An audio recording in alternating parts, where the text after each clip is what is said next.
Community activist Andries Tatani's killing by police during a service delivery protest in a democratic South Africa left the country stunned. He was shot by rubber bullets at close range during a protest for water.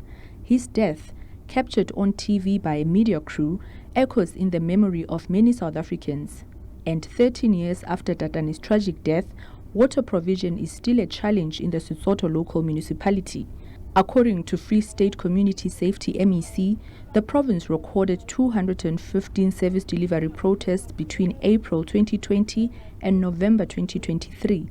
Sesotho Executive Mayor says since Tatani's passing, the municipality has been addressing infrastructure backlogs. Since I think 2011, there was a serious challenges in Sesotho in general of the service delivery, but in the main, it was the issue of the water infrastructure.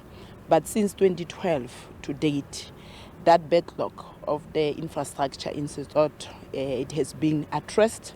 Here in Fixback, the last project that we're busy with, we just completed it in 2023 in August to be precise.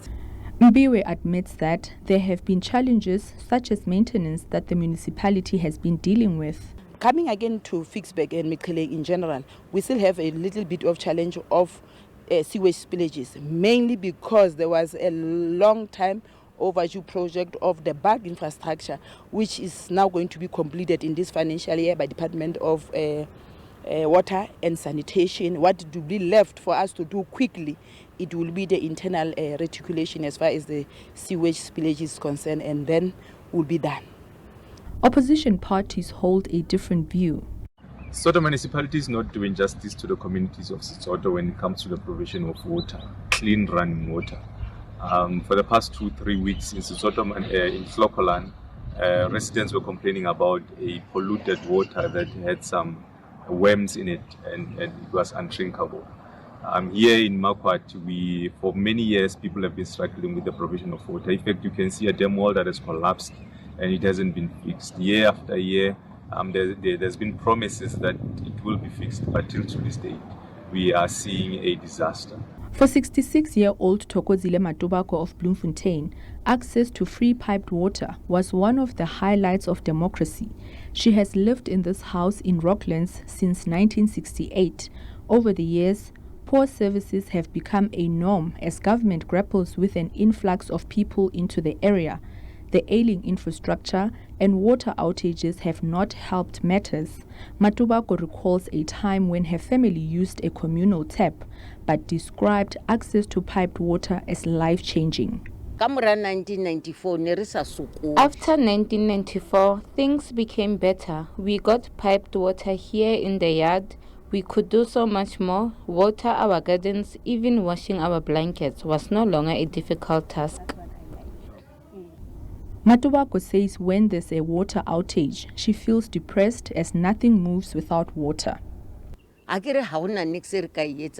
is nothing we can do without water. We bath, we cook, we drink. There is absolutely nothing we can do. It becomes difficult. We do laundry. That is why I store water in the buckets, so that when there is an outage, I'm safe. Service Delivery Monitoring Agency, Afrobarometer, has found that South Africa falls under countries on the continent where water provision ranks third among the most important problems that citizens want their government to address. It is correct, according to our research, that ailing infrastructure is also one of the reasons. But however, the major reason which citizens highlighted to be the problem for water shortages is the issue of corruption.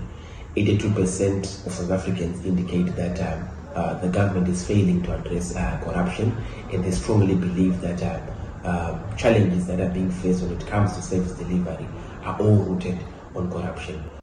In the Maluteapofu municipality, allegations of corruption were cited as a factor impacting negatively on services.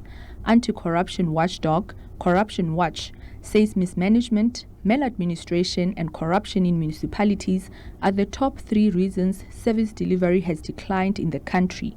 In terms of service delivery, particularly in the provision of water, again, there have been allegations and investigations into various types of schemes with collusion of local councillors and water tank service providers, sabotage to the infrastructure to then create the need for private service providers to come in.